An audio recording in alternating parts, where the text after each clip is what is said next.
इससे पहला जो हम क्लास करवाए थे उसमें हम त्रिकोणमिति को स्टार्ट किए थे, ठीक है। और त्रिकोणमिति स्टार्ट करने के साथ ही हम त्रिकोणमिति का परिचय और साथ ही त्रिकोणमिति अनुपात की संख्या 6 होता है वो सब का फार्मूला बताए थे, ठीक है। और फार्मूला याद रखने का एक बेसिक कंसेप्ट है, पंडित बद्री प्रसाद हरी हरी बोल सोना चांदी तौल। इसका मतलब ये हुआ कि साइन थीटा इक्वल टू होता है P by H, cos theta equal to होता है B बाई एच और टेन थीटा इक्वल टू होता है P बाई बी। और इसी का अपोजिट क्या हो जाएगा, साइन का कॉसेक, टेन का कॉट और कॉस का सेक, ठीक है। ये फार्मूला 6 को याद रखना बहुत ज़रूरी है। साथ ही एक छोटा सा और फार्मूला है, वो क्या है, त्रिभुज का, समकोण त्रिभुज का, H square equal to P A square जोड़ बी ए स्क्वायर। तो यहाँ से निकल गया H equal to root under P A square जोड़ बी ए स्क्वायर। और एच के अलावा दूसरा कोई भी निकालना है, जैसे कि पी का मान निकालना है तो वो एच में से लेस हो जाएगा। तो पी इक्वल टू हो जाएगा root under H square minus B A square और बी इक्वल टू हो जाएगा root under H square minus P A square, ठीक है। इतना सबको ध्यान में हो जाना चाहिए। याद अगर है, याद नहीं है तो एगो चार्ट उट में सामने चिपका लेगा, ठीक है। तो आज हम फोकस करते हैं डायरेक्टली क्वेश्चन पे, और क्वेश्चन उस दिन भी एक हम करवाए थे, ठीक है। तो एक और क्वेश्चन लेते हैं, उसके बाद हम एक्सरसाइज पे फोकस करेंगे, ठीक है। कॉस थीटा इक्वल टू लेते हैं 4/5। तो अन्य त्रिकोणमितीय अनुपात ज्ञात करना है।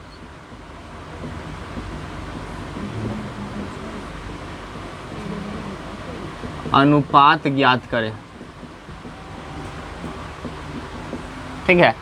कॉस थीटा इक्वल टू 4/5 तो अन्य त्रिकोणमितीय अनुपात ज्ञात करें। बुआ रे देखो ना इधर, अब देखो एक चीज़ ये भी है कि से कोई भी त्रिकोणमितीय अनुपात ज्ञात करना है तो उसके लिए बस 3 गो चीज़ की ज़रूरत होता है। पहला क्या, P, B और H, मतलब लंब, कर्ण और आधार, ठीक है। और एगो त्रिकोणमितीय अनुपात हमेशा 2 का अनुपात होता है, ठीक है। मतलब यहाँ पे कॉस थीटा किसका अनुपात है, कॉस थीटा इक्वल टू हो जाएगा 4/5। इसका मतलब ये B और H का अनुपात है, किसका, B और H का। तो इसका मतलब हम मान सकते हैं ना B इक्वल टू 4 और H इक्वल टू 5। तो यहाँ से हम P निकाल देंगे तो H में से लेस हो जाएगा, H square minus B square, बोलेगा नहीं, ठीक है। तो रूट अंडर H स्क्वायर, तो H का मान 5 का स्क्वायर और माइनस 4 का स्क्वायर, तो ये हो जाएगा 25 और माइनस 16, तो ये हो जाएगा रूट 9, तो रूट 9 का हो गया 3, मतलब P का मान 3 आ गया, ठीक है। और यहाँ से हम अब आसानी से निकाल सकते हैं क्योंकि हमको B, H और P का मान निकल गया। तो साइन थीटा इक्वल टू हो जाएगा P बाई H, तो P का मान हो गया 3 और H का मान हो गया 5। कॉस है ये है, टेन थीटा इक्वल टू हो जाएगा P बाई B, तो P का मान कितना निकला हुआ 3 और B का मान निकला 4, ठीक है। कॉट थीटा निकाल दो ना तो एक उलट दो, B बाई P हो जाएगा 4/3, ठीक है। सेक थीटा इक्वल टू हो जाएगा H बाई B, तो H का मान हो जाएगा 5 और B का मान हो जाएगा 4। उसके बाद हो जाएगा कॉसेक थीटा, तो ये हो जाएगा H बाई P, तो H का मान हो जाएगा 5 और P का मान है 3, निकल गया। ये 5 को निकाल दिया, एगो पहले से था तो 6 गो हो गया। ये अन्य सभी त्रिकोणमितीय अनुपात हो गए, ठीक है। तो देखो इसमें समझना क्या है, समझना कुछ है ये नहीं है, बस जो अनुपात दिया हुआ रहेगा तो वो अनुपात 2 गो होगा, तो उससे हम एक तीसरा निकाल देंगे और उसके बाद फार्मूला पर बैठा देंगे, ठीक है। अब हम फोकस करते हैं एक्सरसाइज 8.1 का पहला क्वेश्चन, ठीक है। 8.1 का पहला क्वेश्चन बोल रहा है, तो देखो बुक का क्वेश्चन कुछ अलग होता है और उसमें भी अगर हम NCERT बुक लेंगे तो उसकी बात ही कुछ होती है। हाँ बुआ फोकस करेगा। त्रिभुज ABC में B कोण समकोण है, ठीक है। ABC में B कोण समकोण है, A अब B और C में B कोण समकोण एकदम सुटेबल बैठ गया, ठीक है। AB इक्वल टू 24 सेंटीमीटर, मतलब ये हो गया 24 सेंटीमीटर, अच्छी बात है। BC इक्वल टू 7 सेंटीमीटर, ठीक है। तो निम्नलिखित का मान ज्ञात करना है। पहला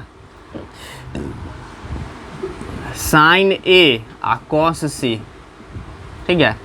इसी में है दूसरा का कॉस ए ही है, कोई दिक्कत नहीं है। दूसरा का है साइन सी कॉस सी, ठीक है। इसका मान ज्ञात करना है।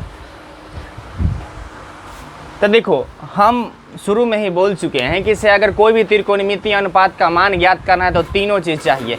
मतलब क्या, यहाँ पे इसको आधार मान सकते हो, इसको लंब मान सकते हैं, तो यहाँ पे AC का भी मान चाहिए, मतलब कर्ण का भी मान निकाल लेंगे और उसके बाद आराम से बैठ चलेंगे, ठीक है। तो यहाँ पे हो जाएगा ना रे, इसके सामने वाला कर्ण हो जाएगा, मतलब AC इक्वल टू हो जाएगा रूट अंडर क्या, AB का स्क्वायर आजोर BC का स्क्वायर, ठीक है। तो AB का स्क्वायर कितना हो जाएगा 24 का स्क्वायर और ये 7 का स्क्वायर, तो 24 का स्क्वायर 576 हो गया और ये 7 7 49, तो ये 625 और 625 का 25 सेंटीमीटर हो गया। मतलब यहाँ पे लिख देते हैं 25 सेंटीमीटर। अब कोई दिक्कत नहीं होगा, ठीक है। अब हम चलते हैं सबसे पहला में साइन ए, ठीक है। तो साइन ए इक्वल टू यहाँ पे हम चल रहे हैं, तो साइन ए, तो थीटा का कंसेप्ट क्या है, थीटा के सामने वाला क्या हो जाता है लंब। तो सबसे पहले हम लिख देते हैं साइन थीटा इक्वल टू होता है P/H, ठीक है। P/H होता है फार्मूला, मतलब लंब बटे कर्ण। तो ए के सामने वाला क्या हो जाएगा लंब हो जाएगा, मतलब हो जाएगा BC बटे में AC, ठीक है। और BC का मान कितना है 7 और AC का मान है 25, मतलब साइन ए इक्वल टू कितना हो गया 7/25। तुम डायरेक्टली बैठा सकता है, कोई दिक्कत नहीं है, ठीक है।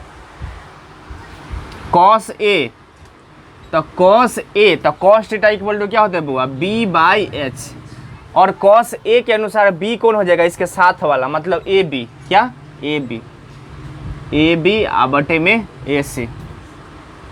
AB के मान देख लेते हैं, ये हो जाएगा 24 बटे में 25, ठीक है। अब दूसरा का क्या है, दूसरा का बोल रहा है साइन सी, तो साइन थीटा का फार्मूला वही होता है क्या P/H, और साइन सी के अनुसार P का मान हो जाएगा AB बटे में AC, और AB का मान हो गया 24 बटे में 25, और कॉस सी का मान हो जाएगा B/H। तो कॉस सी के अनुसार B का मान क्या हो जाएगा BC, क्या हो जाएगा BC बटे में AC। तो BC का मान कितना हो जाएगा 7 और AC का मान हो जाएगा 25, ठीक है। कुछ लगा, बस फार्मूला याद होना चाहिए, और साथ ही अगर 3 गो में से कोई एक को नहीं है तो तीनों हम निकाल देंगे और उसके बाद डायरेक्टली रूप से बैठा देंगे। और इसमें एक एक्स्ट्रा कॉन्सेप्ट लगा, जैसे थीटा के अनुसार क्या लंब और आधार में जो चेंजेज होते हैं वो कॉन्सेप्ट यहाँ पे लागू हुआ, ठीक है। अब हम देखेंगे क्वेश्चन नंबर 2, ध्यान देगा।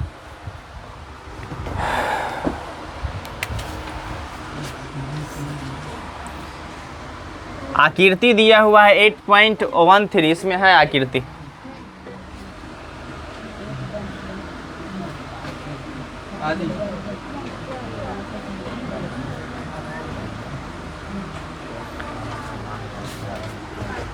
बारह 13 है ना रे, इसमें मिस है। ये 12 सेंटीमीटर दे दिया है और ये 13 सेंटीमीटर, ठीक है। PQR है,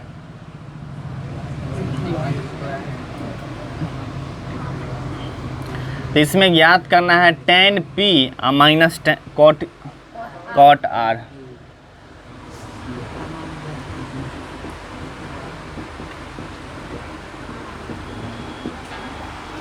ठीक है रे, देखो हम बस एक ही बात जानते हैं कि तीनों चीज़ हो जाना चाहिए। मतलब क्या, मान के चलो कि ये कर्ण है, ये लंब है, तो आधार भी निकल जाना चाहिए। तो यहाँ सबसे पहले हम QR निकालेंगे, QR मतलब आधार, तो QR इक्वल टू क्या हो जाएगा कर्ण में से लेस हो जाएगा, मतलब PR का स्क्वायर माइनस PQ का स्क्वायर। तो PR का स्क्वायर मतलब क्या 13 का स्क्वायर माइनस 12 का स्क्वायर, तो 13 13 169 माइनस 144, तो ये रूट 25, तो इसका हो गया 5, मतलब QR 5 सेंटीमीटर हो गया। लिख देते हैं यहाँ पे, ठीक है। अब बस क्या करते हैं, tan p यहाँ पे लिख देते हैं, डायरेक्ट निकाल देते हैं, tan p minus cot r।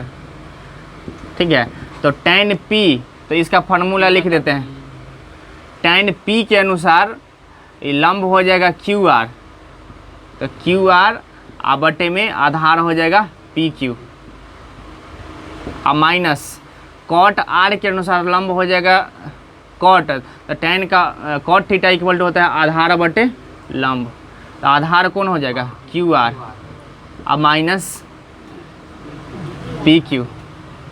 तो देखो ऐसे भी शून्य आ रहा है तो मान भी रखेगा तो ये शून्य आएगा, क्यू आर, तो क्यू आर का मान हो गया 5 और पी क्यू, तो पी क्यू का मान 12, क्यू आर 5 और पी क्यू का मान 12, मतलब शून्य, दोनों का मान क्या आ गया शून्य।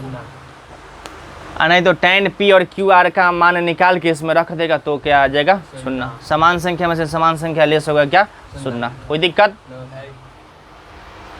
देखो 3 number question,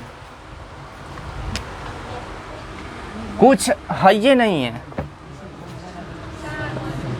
sign A equal to दिया हुआ है 3/4, तो बोलेगा नहीं, कॉस ए और tan ए का मान ज्ञात करना है, ये दोनों का मान ज्ञात करना है। ठीक है रे, मतलब साइन का मान दिया हुआ है तो कॉस और tan का मान ज्ञात करना है, तो हम क्या करेंगे, जो दिया हुआ है उसी से चलेंगे, चूँकि साइन ए इक्वल टू 3/4 और साइन थीटा जो होता है p और h का अनुपात होता है, तो हम कह सकते हैं कि p इक्वल टू हो जाएगा 3 और h इक्वल टू हो जाएगा 4। ठीक है, और यहाँ से अगर हम b निकाल लेते हैं तो h में से लेस हो जाएगा h square minus p square, और h का मान कितना हो जाएगा 4 का स्क्वायर और 3 का स्क्वायर, तो ये 4 का स्क्वायर हो जाएगा 16 माइनस 9, तो √7। ठीक है, कोई दिक्कत, 16 माइनस 9 तो √7, तो निकाल दो कॉस ए तो ये हो जाएगा b/h, तो b का मान √7 और h का मान 4, और tan a